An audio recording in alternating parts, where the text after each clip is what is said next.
Analisis volumetri, di mana suatu metode analisis kuantitatif untuk menentukan banyaknya suatu zat dalam volume tertentu dengan mengukur banyaknya volume larutan standar atau larutan baku yang bereaksi dengan zat yang akan ditentukan. Kemudian di sini ada kelebihan pada analisis volumetri, yaitu alatnya cukup sederhana, di mana dengan menggunakan buret untuk menentukan banyaknya suatu zat dalam volume tertentu, yang mana dapat dihitung dengan berdasarkan volume titran yang terpakai.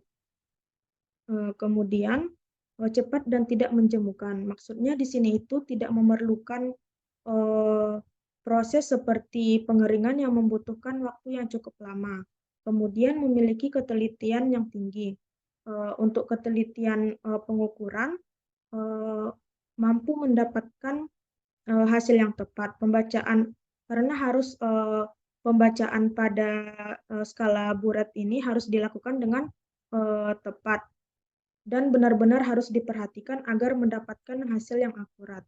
Kemudian untuk kelemahan volumetri ini harus menggunakan indikator yang sesuai, di mana dengan berdasarkan titrasi yang dilakukan. Di sini ada beberapa macam indikator yang dapat digunakan untuk proses titrasi, terutama pada titrasi asam basa. Kemudian kesalahan membaca volume titran, di mana jika salah dalam membaca skala pengukurannya, maka hasil akhirnya itu tidak akan sesuai. Kemudian penentuan titik akhir titrasi, di mana titrasi ini dapat ditandai dengan adanya perubahan pada larutan yang kita uji, seperti perubahan warna atau juga perubahan adanya perubahan seperti pengendapan. Dan titik akhir titrasi ini harus tepat, tidak boleh terlalu cepat dan juga terlalu lama, karena akan menjadikan salah satu faktor pada kesalahan titrasi. Aplikasi metode volumetri di dalam bidang farmasi. Nah, terdapat penelitian terkait dengan ini, yaitu analisa kadar tablet antasida di beberapa apotek Kota Bandar Lampung secara alkalimetri. Nah, alkalimetri itu adalah salah satu metode volumetri, di mana penelitian ini itu dia bertujuan untuk mengetahui apakah dari kadar tablet antasida ini yang dari beberapa apotek Kota Bandar Lampung tersebut itu sesuai dengan persyaratan USP 30 NF25, di mana USP ini adalah United States Pharmacopoeia, di mana ini adalah buku farmakope milik Amerika Serikat yang dipublish setiap 1 tahun sekali.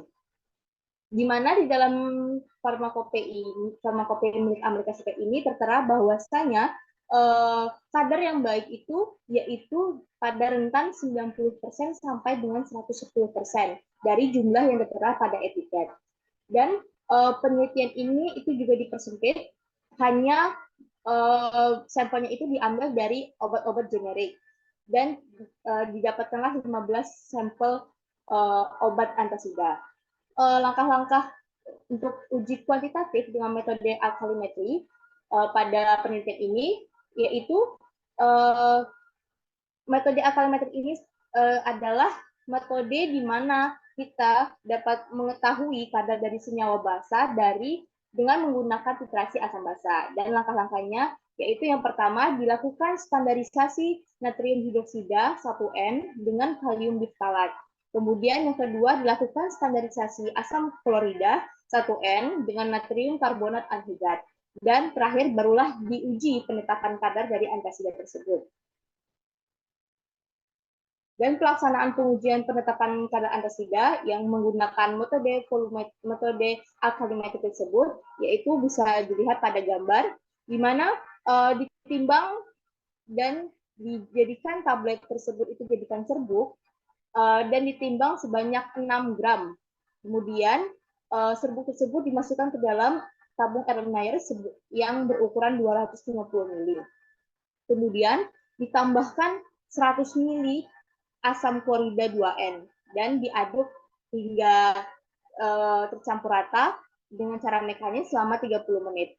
Dan setelah itu dilihat ke gambar B, yaitu diteteskan indikator PP sebanyak 2 tetes. Kemudian barulah dititrasikan sampel tersebut dengan biuret. Nah, biuret itu nanti dibuka penutupnya, nanti dia akan meneteskan larutan standarnya ke dalam sampel dan tabung airnya digoncangkan sehingga akan terjadinya perubahan warna. Nah, ketika terjadinya perubahan warna, disitulah titik akhir titrasi dan kita harus berhenti melakukan titrasi karena sudah berubah warnanya, sudah mencapai titik akhir titrasi.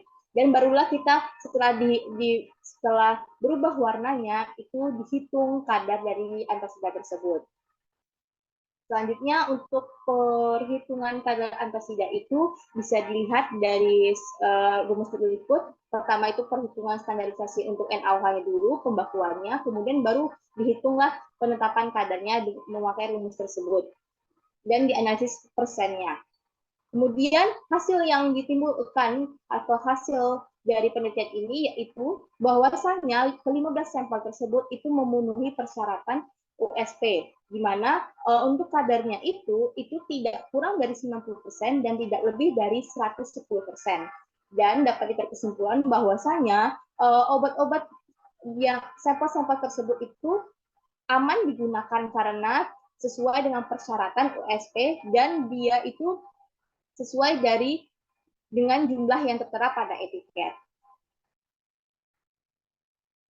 Nah, ini adalah pertanyaan yang dapat teman-teman jawab dan ini juga bisa sebagai bahan pembelajaran bagi teman-teman. Terima kasih.